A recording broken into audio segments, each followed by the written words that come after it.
decisions, both individually and together as a couple. Some of them have been really good decisions, some have been not so good, but they were fun. But I'm just glad that we could all be here today to witness them make the best decisions of their lives, asking me to be the MC tonight.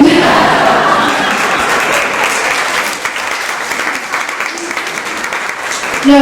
In all seriousness, we're thrilled that you could all be here to witness the awesome decision that was made of marriage and commitment.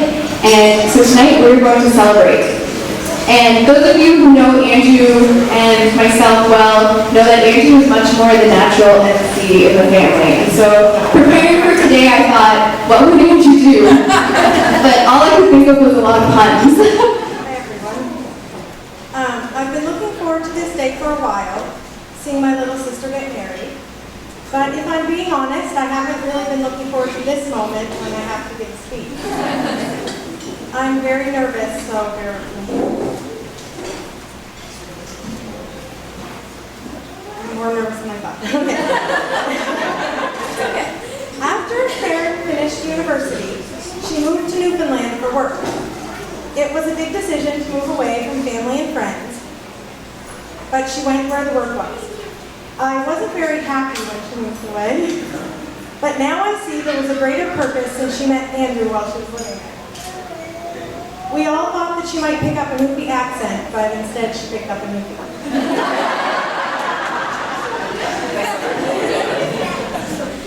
Andrew, I couldn't have asked for a better match for my sister. Not only that, but you fit in so well with our family. You've been Uncle Andrew for my son since he was born, but now it's official.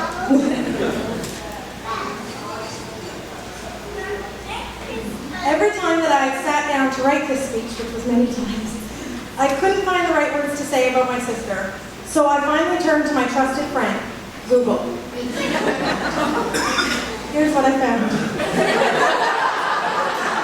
These aren't my words, but I really had a lot of trouble coming up with what I want to say, and I found this, and I really felt that it's what I wanted to say. Sisters. They share a special bond that is impossible to describe. It can only be felt and understood by the sisters who share it. They go through life together as a team, helping and supporting each other through whatever this world is destined for them. They smile together, laugh together, and cry together. Your sister is the person who will stand by your side until the very end. She has and always will be there for you during all the times in your life, whether they be happy or sad. A sister is someone who knows you're not okay, even when you say you are. She is someone you can't imagine your life without, and just the thought of it makes you want to cry. Your sister is and always will be your very best friend. Karyn, I've watched you grow up, and I am so proud of the woman you are today. I am so blessed to have you as my sister and friend. I'm so happy and excited for you two as you begin your life together as husband and wife. I love you guys. Congratulations. Hello everyone. For those of you that don't know me, my name is Michael Lemoyne and I'm Andrew's best man.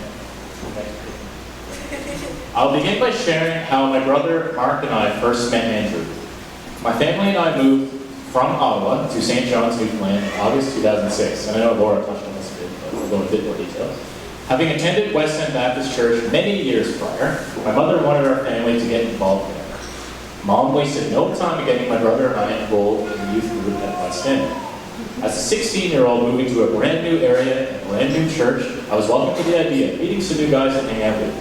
At this point, I was really homesick, and I missed all of my guy friends from Ottawa, so meeting some new testosterone was definitely a good plan.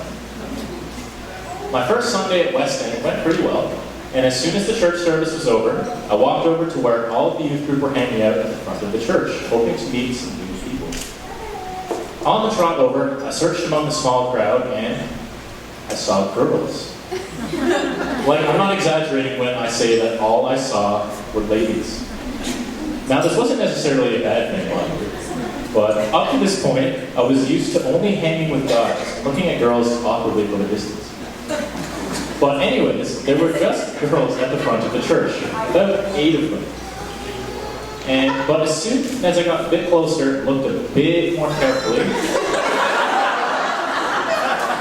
among those girls was one, just one, quiet, shy, lonesome-looking guy. That, my friends, was Andrew Sutherland. Andrew kind of glanced at my brother and I, and he didn't really say much. But in his head, I could tell that he was screaming, "Guys! There are guys in this church that are my age. Guys with testosterone. I've waited years for this day to come. No more of those dreadful girl talks. No more girls' nights plus Andrew. No more girls' nights plus Andrew. No more awkward nail polish and makeup parties. Yes." Of course, Andrew kind of had a blank look on his face during this moment of realization, but I knew that all of this was going to rain. So Mark and I started going to youth group, and Mark is back over there, in case anyone was confused. We started going to the youth group, and since Andrew was the only guy there, we didn't really have a choice but to hang out with him, given our limited options. Fortunately, Andrew was actually a pretty cool guy. We had similar interests in video games, movies, general nerdy stuff, and hockey. However, with me being a huge Ottawa Senators fan, him being a Leafs fan was almost a deal breaker. But as I said before, there were limited options for guys to hang out with at the church, so I let it slide.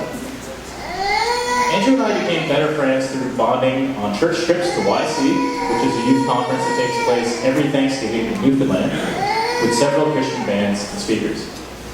We also had a ton of fun at Springport, a church camp that was every May 24th weekend. Which reminds me of a moment that happened at Springport 5 or 6 years ago. So I don't know if you remember this, Andrew, but I'm going to bring it up anyway. While 4 or 5 of us were lying in our bunk beds, winding down to go to sleep, we started discussing potential girls we'd consider dating, and good qualities that we look for in potential girls. Jared Oswald is not here tonight, but he's one of our mutual friends from church. One of the guys who was rooming with us, Jared Oswald, was having a reflective time about important qualities that he looks for in girls. After sharing a few of his thoughts, he paused. And at this point, Andrew had been pretty silent, perhaps half asleep in his bunk. Jared then proceeded to say, "Laura Sutherland. Now that's some nice wife material."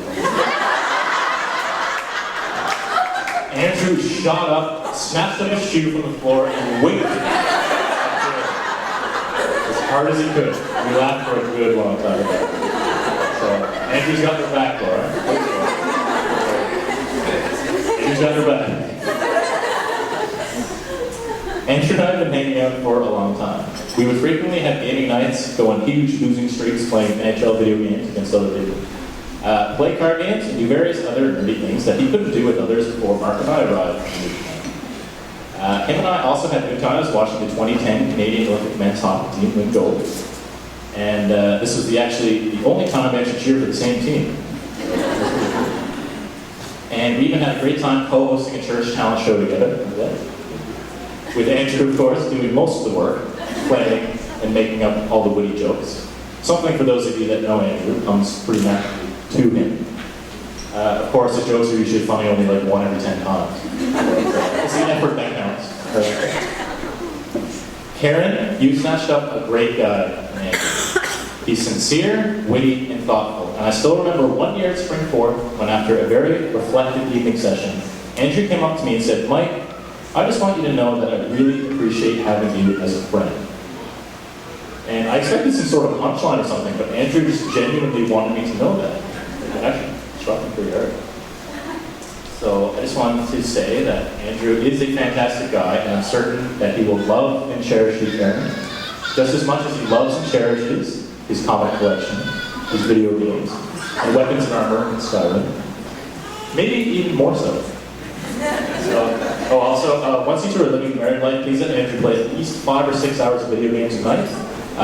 With us online, we need a healer or a tank, whatever you got. In all seriousness, Andrew, I've never seen you so happy as we all see you here today with your bride. I wish you and Karyn the absolute best in your marriage, and I'm truly honored to be your best man here today.